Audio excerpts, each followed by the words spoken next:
Olá, tudo bem? Eu sou o professor Welson. Essa é a nossa primeira aula da disciplina Política, Gestão e Avaliação do Ensino Superior. Nós teremos duas aulas. Junto com essas duas aulas, vocês também receberão o material da disciplina e uma avaliação. Nós vamos dividir a nossa disciplina em duas partes. A primeira, que é essa aula, nós falaremos da trajetória e expansão do ensino superior no Brasil. Falaremos um pouco sobre o censo do ensino superior. Na segunda aula, nós falaremos sobre o sistema de avaliação do ensino superior e a evasão no ensino superior. Tudo bem? Então, com esses 4 tópicos e os seus subtópicos, nós pretendemos atingir o objetivo geral da disciplina, que é o aluno compreender como funciona a política e gestão e avaliação do ensino superior, qual a intenção do Estado em avaliar, em gerir, através de políticas públicas, de programas, esse nível de ensino, né? Então, qual é a intenção, o que isso tem a ver com os outros níveis de ensino também, tudo bem? Vamos lá. Então, como primeiro ponto a nós entendermos é a trajetória do ensino superior no Brasil. A gente precisa entender que o ensino superior no Brasil ele é tardio do ponto de vista em relação a outros países, né? Claro, nós somos ainda uma democracia, por exemplo, bem recente. Então, nós somos um Estado independente ainda recente também. E nós tivemos o início do ensino superior no Brasil não por um motivo nobre, né? Não por um motivo de política pública, de intenção em formar pessoas para atuar na sociedade com um bem, com um objetivo maior. Não. Foi por um golpe de sorte, né? Foi por uma trajetória da história. Então, rapidinho aqui. O rei de Portugal, Dom João VI, nós éramos colônias de Portugal. O rei de Portugal estava com a coroa instalada em Portugal, sob a ameaça de invasão de Napoleão Bonaparte. O rei, primeira vez que isso aconteceu na história, o rei deixou a sede do governo e foi se instalar numa colônia, no Brasil, especificamente no Rio de Janeiro. Então, quando ele fez esse movimento, ele trouxe toda a coroa para cá, para o Brasil, né? E toda a estrutura, né? Então, essa transferência da corte portuguesa para o Brasil em 1808 trouxe ao Brasil também uma estrutura, né? E requis do Brasil uma estrutura muito grande para abrigar essa coroa toda, né? essa corte inteira. Então, criado pelo rei, o ensino superior tinha como objetivo atender as necessidades do momento, formar oficiais, defesa da colônia, formar engenheiros para construir uma colônia diferente, formar médicos para saúde de qualidade, cursos jurídicos, acesso da camada intermediária. Então, o único acesso da camada intermediária, que é principalmente aqueles que moravam aqui, são os cursos jurídicos criados na época. Todos criados através de faculdades, ou seja, separados. Cada um curso desse formava tinha a faculdade dos oficiais, a faculdade de engenharia, a faculdade de medicina, a faculdade de direito, então separadas. Até a proclamação da República em 1889, o ensino superior desenvolveu-se muito lentamente, seguiu o modelo de formação dos profissionais liberais em faculdades isoladas, né? De 1808 até 1889 aconteceu isso, e visava assegurar um diploma profissional com direito a ocupar postos privilegiados em um mercado de trabalho restrito, além de garantir prestígio social. Então, o curso superior no Brasil, resumidamente, ele veio por conta da coroa, da corte portuguesa que veio para o Brasil. Essa estrutura toda demandou, claro, que o rei não queria ficar aqui, ele não queria morar numa colônia, né? Ele veio obrigado. Mas já que ele veio obrigado, ele também não era obrigado a conviver com a miséria que a colônia convivia, né? Então ele quis dar uma estrutura ao Brasil, principalmente à cidade que estava ali, que ele estava instalado, não pensando no povo, mas pensando na qualidade de vida dele, né? E aí, por causa disso, surgiu o ensino superior no Brasil. E como foi criado pelo rei, foi criado com essa intenção toda, claro que o prestígio social acompanhava aquelas pessoas que se formavam em diversos cursos superiores, né? Então, essa ideia do prestígio social, além de ser um trabalho, o prestígio social, ela ficou muito atrelada no Brasil quando se criou o curso superior. E aí, houve o início e a expansão, né? As universidades propriamente ditas e consideradas oficiais surgiram apenas no início do século XX. A primeira foi a Escola Universitária Livre de Manaus, fundada em 1909. Em seguida vieram a Universidade Federal do Paraná, em 1912, e a Universidade Federal do Rio de Janeiro, em 1920.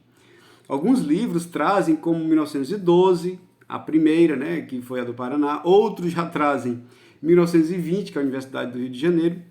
Isso por questões burocráticas.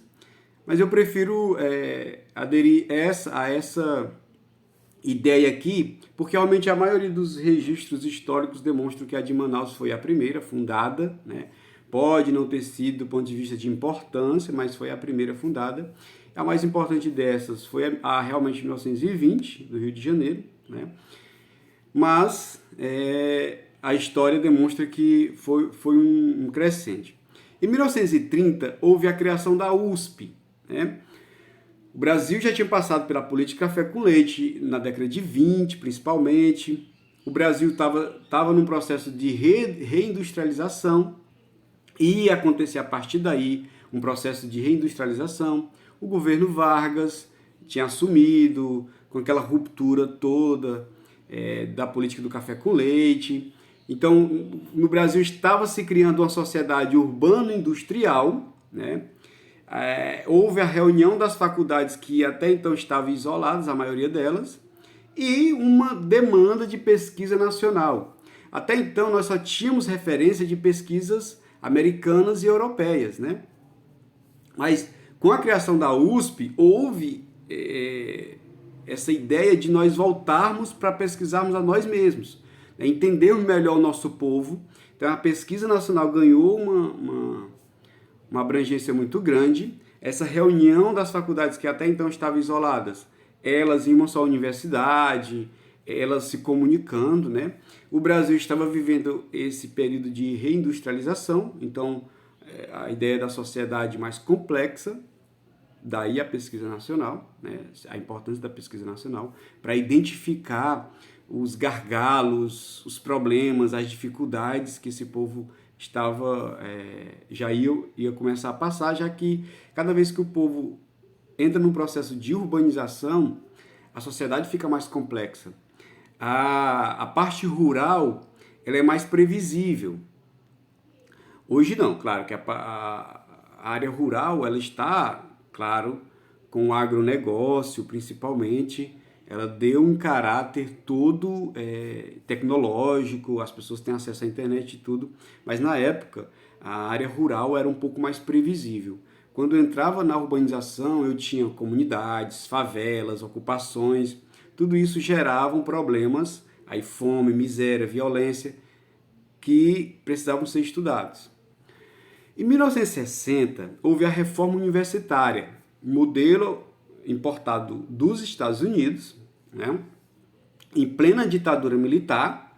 Então, essa reforma universitária ela foi importante do ponto de vista histórico, porque ela regulamentou várias coisas, mas ela também limitou outras que nós tínhamos conseguido. Por exemplo, limitação da autonomia universitária, controle político e acadêmico, conhecimento fragmentado.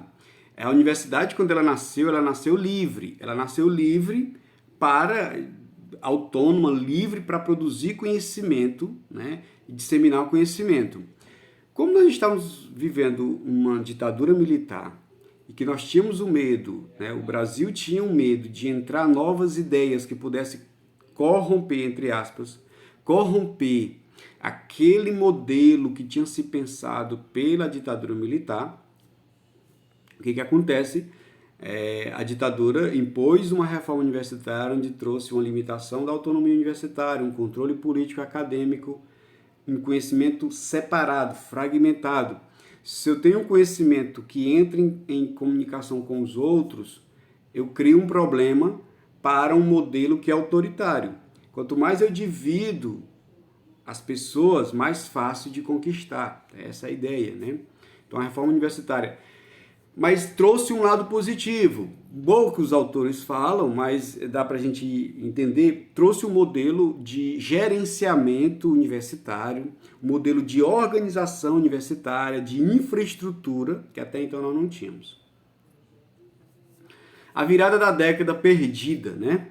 É considerada a década perdida a década de 80 no Brasil. Por que a década perdida? Porque nós temos uma década de transição do modelo autoritário ao modelo democrático, né? Esse processo de transição, ele foi considerado a década perdida porque nós passamos para não foi uma ruptura imediata, foi de certa forma aos poucos, lentamente, e foi durante a década de 80 que isso aconteceu. No final da década de 80 que nós tivemos a primeira eleição livre no Brasil depois da ditadura militar. Foi em 1989. Em 1988 nós tivemos a nova Constituição. Então, é considerado uma década perdida. Alguns chamam que não, é uma década de transição, mas vivemos uma década perdida, inflação absurda. Então, o Brasil não pensava em outra coisa a não ser inflação. Nós tínhamos uma inflação incontrolável. E aí o Brasil não se atentava para outros problemas, como educação e tudo mais. Então, a partir da década de 80, observou-se uma redução progressiva da demanda para o ensino superior, em decorrência da retenção e evasão dos alunos do segundo grau, chamado segundo grau, inadequação das universidades às novas exigências do mercado e frustração das expectativas da clientela em potencial. Então, nós tivemos essa redução porque nós tivemos um problema muito grande com o ensino do segundo grau, né? Hoje ensino médio, ensino do segundo grau, então as pessoas se evadiam demais, as pessoas achavam que não valia a pena estudar, porque nós estávamos vivendo um momento de fome, um momento de escassez, então as pessoas queriam trabalhar, elas deixavam o estudo, não era para ser vagabundas, elas deixavam o estudo para estudar, ou para trabalhar. Então, era comum você não terminar o segundo grau, né? O ensino médio, era comum isso acontecer. Então, como é que eu tinha pessoas no ensino superior? Eu tinha uma elite bem restrita no ensino superior, e aí eu não tinha condições de trazer essas pessoas para o terceiro grau, que era o ensino superior, que era o terceiro grau, que as pessoas conheciam. Na década de 1990, a proporção de jovens entre 20 e 24 anos que ingressa no ensino superior correspondia a 11,4%, conferindo ao Brasil o 17º lugar entre os países latino-americanos, superando apenas Nicarágua e Honduras, que viviam um problema seríssimo na época, né? Então, o Brasil só superava esses dois países em todos os países latino-americanos, né? Então, esses dois países e o Brasil formavam os três últimos na proporção de 20 e 24 anos fazendo o ensino superior. Por quê? Porque nós tínhamos poucos alunos do ensino médio entrando no ensino superior, né? Então, esses alunos, na idade de estar no ensino superior, eles estavam fazendo outras coisas, né? Em países pobres, eles estariam trabalhando como no Brasil. Em 1996, houve a LDB 9394/96, que é uma retomada do processo legal de autonomia universitária, né? No artigo 53 e 56 nós falamos sobre isso. O 53 fala sobre autonomia, que é criar, organizar e extinguir cursos. Cabe à universidade fazer isso. No artigo 56, a organização política das universidades. Então, esses dois artigos conferiram às universidades readquirirem a sua autonomia de forma legal. Claro que já tinha acontecido antes. Em 2000, de 2000 a 2007, houve o REUNE, Reestruturação e Expansão das Universidades Federais no Brasil, já durante o finalzinho do governo Fernando Henrique e o início do governo Lula, um currículo mais abrangente, aumento do número de alunos. Então, essa expansão do ensino superior, ela começou no segundo mandato do Fernando Henrique Cardoso, através do FIES, através do REUNE, que se estendeu até o início do segundo mandato do Lula. Depois, o Lula fez uma reestruturação, né? O governo Lula fez uma reestruturação também, que facilitou mais ainda, através do ProUni, a expansão do FIES, que a gente vai ver daqui a pouco, tá bom? Então, foram políticas que foram feitas. Depois da década perdida, do início da década de 90, o Brasil readquiriu a autonomia universitária, a organização política através da LDB, e depois criou currículos mais abrangentes e aumentou o número de alunos, né, a oferta de cursos universitários para esses alunos que saíam do ensino médio. Então, não houve um número grande de pessoas, enorme de pessoas no ensino superior, mas como o número era bem pequeno, houve um crescimento bastante significativo. O ensino superior e o século XXI, e aí entra o século XXI, né? Por meio de diferentes dinâmicas e políticas, o cenário da educação superior, sobretudo após 1995, vai se traduzir por regulamentação pelo poder público federal, de maneira centralizada, sobretudo para instituições públicas, federais e privadas. Merecem destaque as ações políticas e regulamentações sobre a avaliação centrada em testes estandartizados, né, que é do Estado, da coisa pública, do desempenho do estudante e avaliações das instituições de ensino superior, né? Dentre elas, as novas formas de organização acadêmica, com a criação da figura dos centros universitários, né, de ensino com prerrogativas de autonomia, a flexibilização das exigências nos processos de criação, os novos processos de regulação e gestão das instituições de ensino superiores federais, criando novos parâmetros financeiros, congelamento de salários, precarização do trabalho, dentre outras. Financiamento público do setor privado, através do BNDES, sendo criadas faculdades particulares, com o Estado emprestando dinheiro para que se criasse, e ainda assim aumentando o fluxo do FIES, né, o que é o FIES? Praticamente é o empréstimo dado do governo federal para uma pessoa estudar em uma instituição particular. Então, na verdade, é um empréstimo concedido à instituição particular, né, para que ela aceite aquele aluno estudar ali. Beneficia o pobre e tudo mais, mas beneficia também as faculdades particulares. E a intenção nessa época era você criar uma estrutura pública que todos tivessem direito de estudar, direitos iguais e tudo mais. O Censo da Educação Superior, né? O que é o censo? O Censo da Educação Superior é realizado anualmente pelo INEP, é o instrumento de pesquisa mais completo do Brasil sobre as instituições de educação superior que ofertam cursos de graduação e sequenciais de forma específica, bem como sobre seus alunos e docentes, né? Então é um mapa. O Censo da Educação Superior utiliza as informações do cadastro do sistema EMEC, em que são mantidos os registros de todas as instituições, seus cursos e locais de oferta. A partir desses registros, o censo coleta informações sobre a infraestrutura das instituições de educação superior, vagas oferecidas, candidatos, matrículas, ingressantes, concluintes e docentes, nas diferentes formas de organização acadêmica e categoria administrativa. Os objetivos da coleta são oferecer informações estatísticas confiáveis que permitam conhecer e acompanhar o sistema brasileiro de educação superior, subsidiar o Ministério da Educação com informações estatísticas para atividade de acompanhamento e avaliação, programas de expansão e de melhoria da qualidade desse nível de ensino, entre outros, disponibilizar dados para o cálculo de indicadores que fundamentam a formulação e a implementação de políticas públicas, contribuir para o trabalho dos gestores das instituições e demais gestores do governo, de instituições de âmbito público ou privado, pesquisadores, especialistas e estudantes do Brasil e de outros países, bem como de organismos internacionais. Então, o censo escolar, ele é da educação superior. O objetivo principal é coletar esses dados para...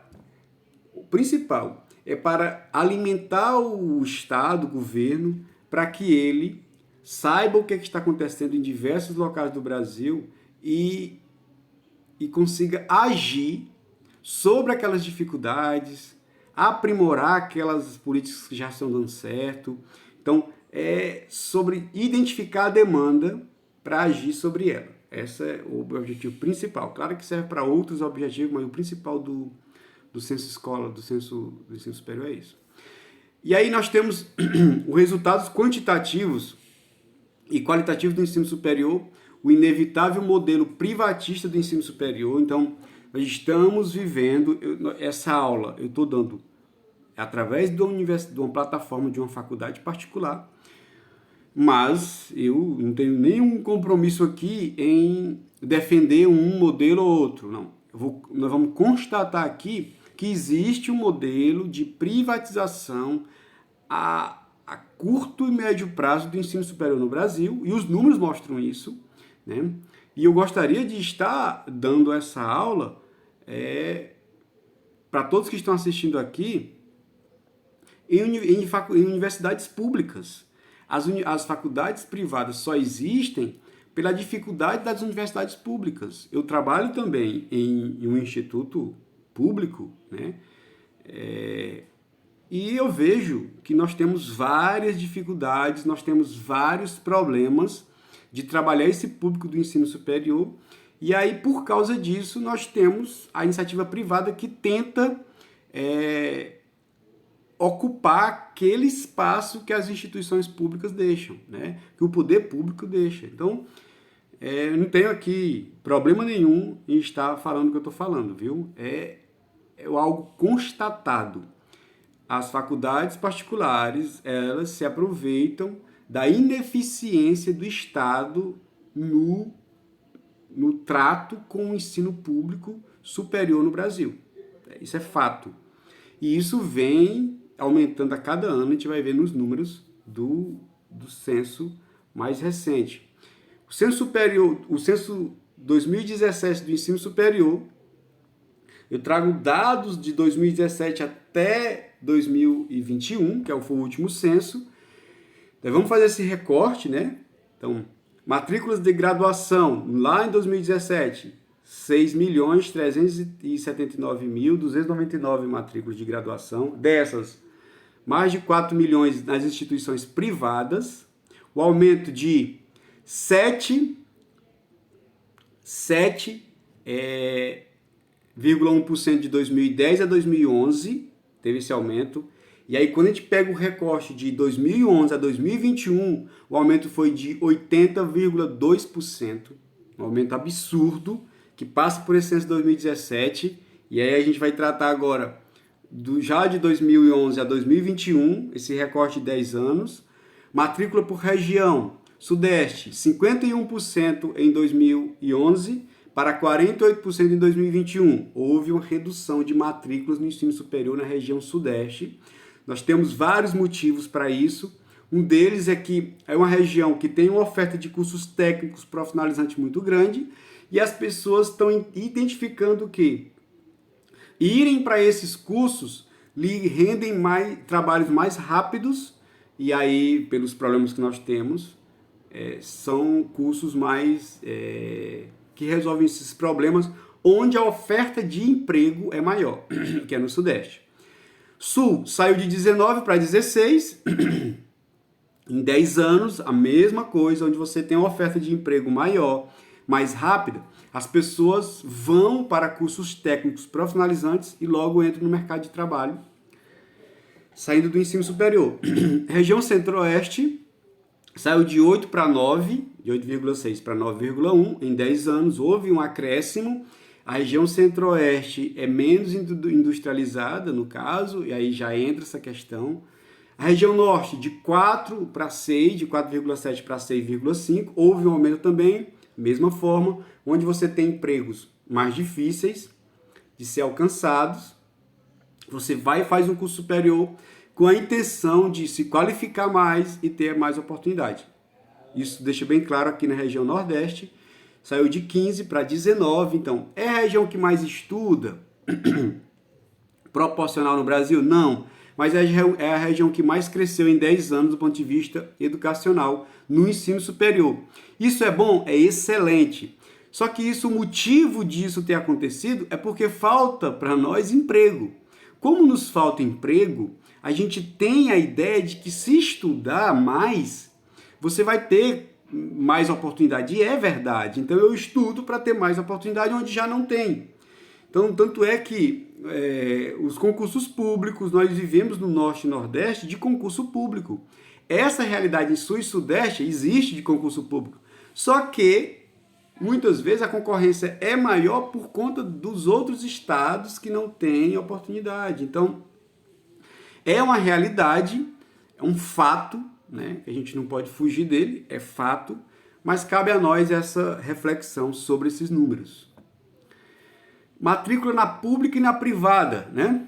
Em 2011, 31% das matrículas eram na rede pública. Em 2021 foram apenas 25%. Em 2011, 68% das matrículas eram nas instituições privadas. Em 2021 já foi 74%. Tá bom? Isso é um dado alarmante, porque no mesmo período que eu tenho as instituições públicas tendo a sua redução na matrícula, eu tenho as instituições privadas um aumento significativo. Então, dizendo que, de novo, eu trabalho nas duas realidades e para o pobre, o ideal seria que nós tivéssemos instituições públicas de qualidade ofertando cursos de graça para todo mundo. Só que nós estamos vendo que através dos números isso não é realidade, isso está diminuindo. E isso, gente, olha, independe de governo. Eu fiz um recorte de 2011 a 2021 de propósito. Nesse de 2011 a 2021, nós pegamos 3 governos, Dilma, Temer e Bolsonaro. E o número continua o mesmo. A política é a mesma, tá bom? Eu deixo de investir em universidade e deixo as faculdades tomarem de conta do mercado. Essa é a ideia.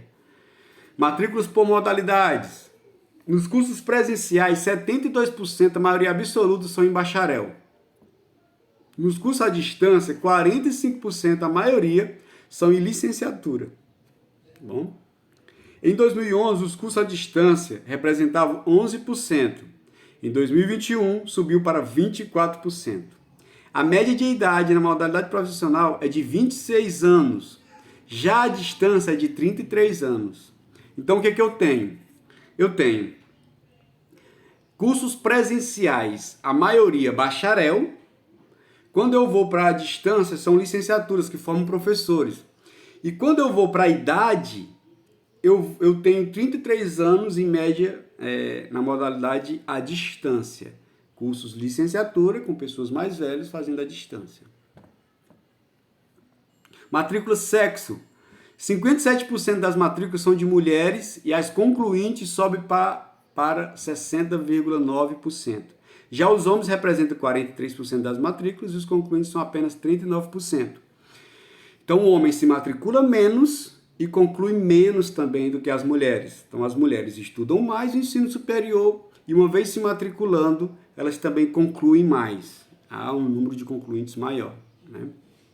Que é um problema que nós vamos ver na aula seguinte, um problema de evasão, um problema de desistência do ensino superior. A mulher desiste menos, o homem desiste mais, por vários motivos, mas no geral, dificuldades de aprendizagem, necessidade de trabalho, a gente vai ver daqui a pouco, na próxima aula. E aí, falando em próxima aula, a gente vai começar a próxima aula falando sobre o sistema de avaliação da educação superior, tá bom? E a gente fica por aqui E muito obrigado pela atenção e até a próxima, se Deus quiser.